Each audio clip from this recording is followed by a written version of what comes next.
सगळे दारुडे एका अधिकाऱ्याने आमच्या एकत्र केले आणि त्याने एक छानसा प्रयोग त्या अधिकाऱ्याने केला. 2 ग्लास घेतले. एका ग्लासमध्ये ही हातभट्टीची दारू आणि दुसऱ्या ग्लासमध्ये स्वच्छ पाणी घेतलं. दोन्हीमध्ये एक किडा सोडला. 5 मिनिटानंतर दारूतला किडा दारू विषारी असल्यामुळे मरून गेलेला होता आणि पाण्यातल्या किडामधलं गोल गोल गोल गोल घिरट्या करत होता. त्या अधिकाऱ्यांनी समजून त्या दारुड्यांना समजून सांगायला लागले, बघा यातला दारूतला किडा कसा मरून गेलेला आहे, पाण्यातला किडा कसा गोल गोल फिरतो आहे, तरंगतो आहे, पोहतो आहे. कोपऱ्यात एक दारुडा लेजिम खेळत म्हणजे बेलकांडात उभा राहिला आणि म्हणाला, साहेब तुमचं बरोबर आहे, दारू पिल्यामुळे पोटातले सगळे किडे मरून जातात. मी एक गोष्ट वाचलेली होती. नदीला महापूर येतो आणि महापूर आल्यामुळं गावामध्ये पाणी शिरतं नदीचं. मग प्रशासनाचे लोक येतात त्या नदीच्या पाण्यामुळे लोकांचं विस्थापन करण्यासाठी. तहसीलदार येतात जीप गाडी घेऊन आणि ते सांगायला लागतात सगळ्यांना, बाबा चला पाणी गावात शिरणार आहे, पूर आलेला आहे. सगळे लोक निघून जातात, परंतु एक व्यक्ती असतो की जो म्हणतो, माझ्या देवावर प्रचंड श्रद्धा आहे, मी दरवर्षी सत्यनारायण करतो, सकाळ दुपार संध्याकाळ देवाची पूजा करतो, भजन कीर्तन वेळेवर जाऊन अटेंड करतो, मला काही होणार नाही, देवावर माझा पूर्ण विश्वास आहे.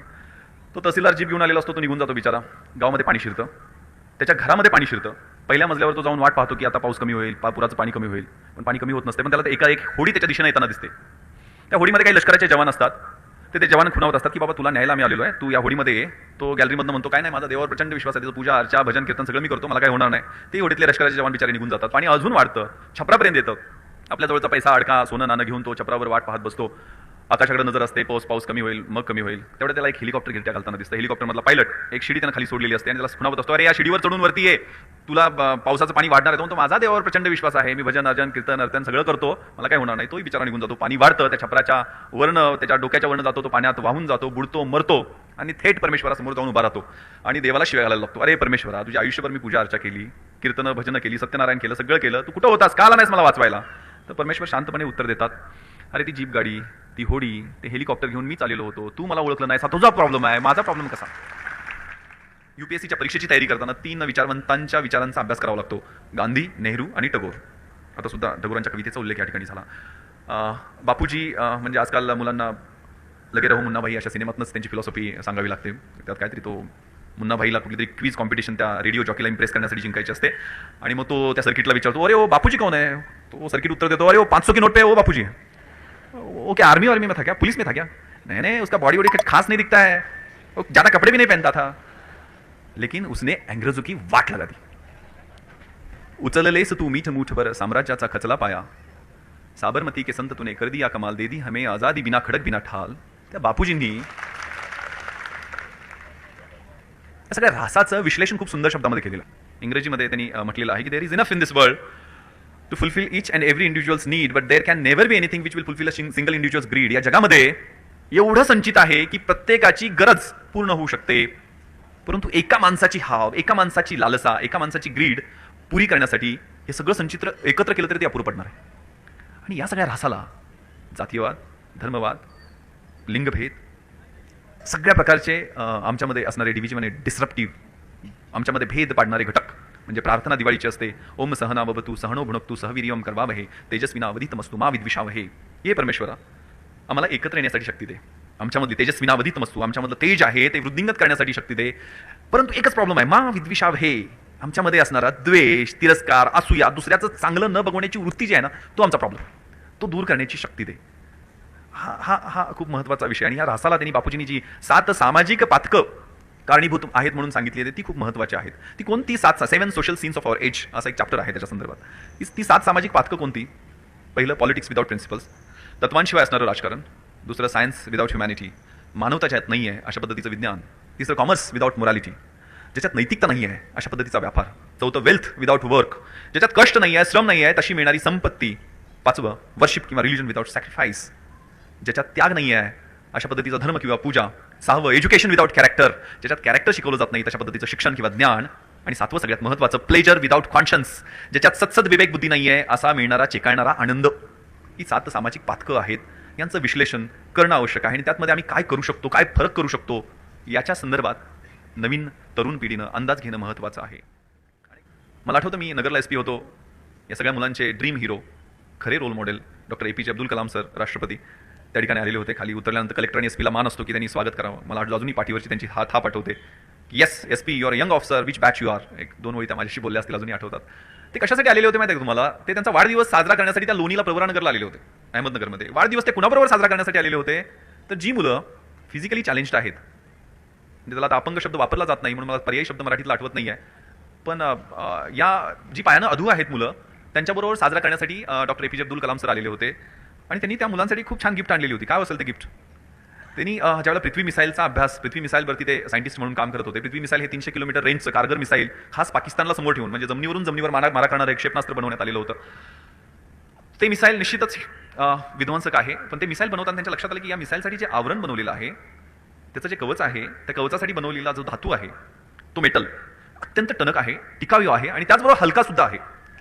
हेच मेटल, हेच टिकाऊ, टणक आणि हलकं मटेरियल जर जयपूर फूटमध्ये वापरलं तर जयपूर फूट त्या लहान लहान बालकांना ज्यांना झेप घ्यायची आहे, ज्यांना उंच उडी मारायची आहे, ज्यांना खूप खेळायचं आहे, त्यांना जर जयपूर फूट हलका फुलका वजनाचा दिला तर किती सुलभता येईल. हा कन्सेप्ट आहे सायन्स विथ ह्युमॅनिटी. मानवतेशिवाय विज्ञान आणि मानवतेसह विज्ञान, हा फरक खूप महत्त्वाचा आहे. मी जे मानवतेशिवाय विज्ञान विचार करतो, जे AK-47, जे RDX, जे ग्रेनेड्स, जे बॉम्ब्स याचा विचार करतो, ते मानवतेशिवाय असणारं विज्ञान. मी त्या प्रोफेशनमध्ये आहे.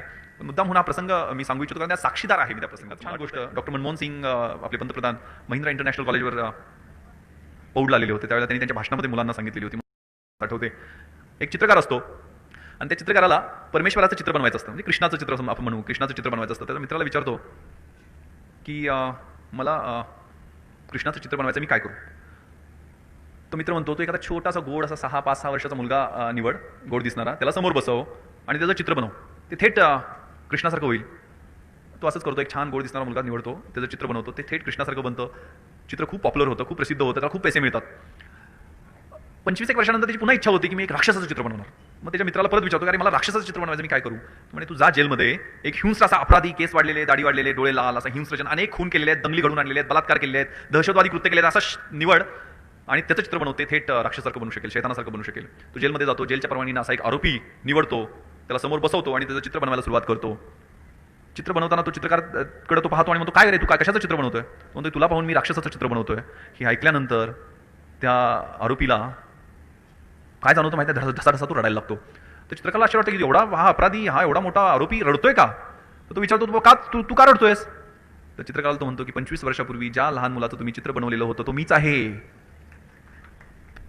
या 25 वर्षामध्ये माझ्यातला देव, माझ्यातला कृष्ण, माझ्यातला ईश्वर, माझ्यातला अल्लाह, माझ्यातला येशू हळूहळू हळूहळू मरत गेला आणि माझ्यातला राक्षस, माझ्यातला शैतान, माझ्यातला डेमन हा अधिक अधिक अधिक ताकदवान होत गेला. हे आतमध्ये रोज चाललेलं आहे. पाप पुण्य, देव, शैतान याचं युद्ध आपल्या आतमध्ये रोज चाललेलं आहे. हे युद्ध कोण जिंकतं? ज्याला आपण खाऊ घालतो. ज्याला आपण खाऊ घालतो तो जिंकत असतो. अनेकदा म्हणजे ह्या दंगली होतात त्यावेळेला हा प्रश्न माझ्यासमोर येतो. कशावर असतंय, कोणीतरी हराळी खाताना गणपतीची मूर्ती मोडती आणि कुठेतरी एखादा माथेमरू एखाद्या मशीदमध्ये डुक्कर मारून टाकतो आणि सत्सद विवेक बुद्धीच्या गप्पा करणारे आम्ही लोक एकमेकांचे गळे चिरायला सिद्ध होतो, रस्त्यावर सामूहिक बलात्कार होतात. त्यावेळेला मग ते लष्कर पण आतमध्ये बोलवावं लागतं, पॅरामिलिटरी फोर्सेस पण आतमध्ये बोलवावे लागतात. आणि अशी जर आम्ही आतमध्ये भांडणं करत राहिलो आणि लष्कर जर आतमध्ये बोलवावं लागत असलं तर सीमेचं संरक्षण करायचं कुणी? भांडणं आम्ही किती करत बसणार? नक्षलवाद आहे, इन्सर्जन्सी आहे, टेररिझम आहे, जातीय दंगली आहेत. हे आतले प्रश्न आपण सोडवायचे का लष्कराला सोडवायला बोलवायचं? खूप महत्त्वाचं आहे. हे खूप छान शेर आहे. कितने दीवाने हैं लोग जो कभी फूलों पे पत्थर और पत्थरों पे फूल फेंकते हैं, हम तो इन्हें खड़े हुए देखना चाहते हैं लेकिन ये कभी मंदिर कभी मस्जिद खड़ी कर देते हैं और खुद गिर जाते हैं. ही आमची गिरावट थांबणार आहे का? आमच्या नवीन जनरेशनला, आमच्या नवीन पिढीला आम्ही चांगलं स्वप्न देऊ शकणार नाही का? हा खूप महत्त्वाचा. म्हणजे 2020 साली हा देश एक महासत्ता होईल त्या दृष्टीनं मार्गक्रमण चाललंय असं नाहीये, पण आमच्या नवीन जनरेशनला वीक बनवण्याचं, दुबळी बनवण्याची काही षडयंत्र असतात. मध्ये गेलो गावाकडून संस्कार चांगले टिकलेले असतात.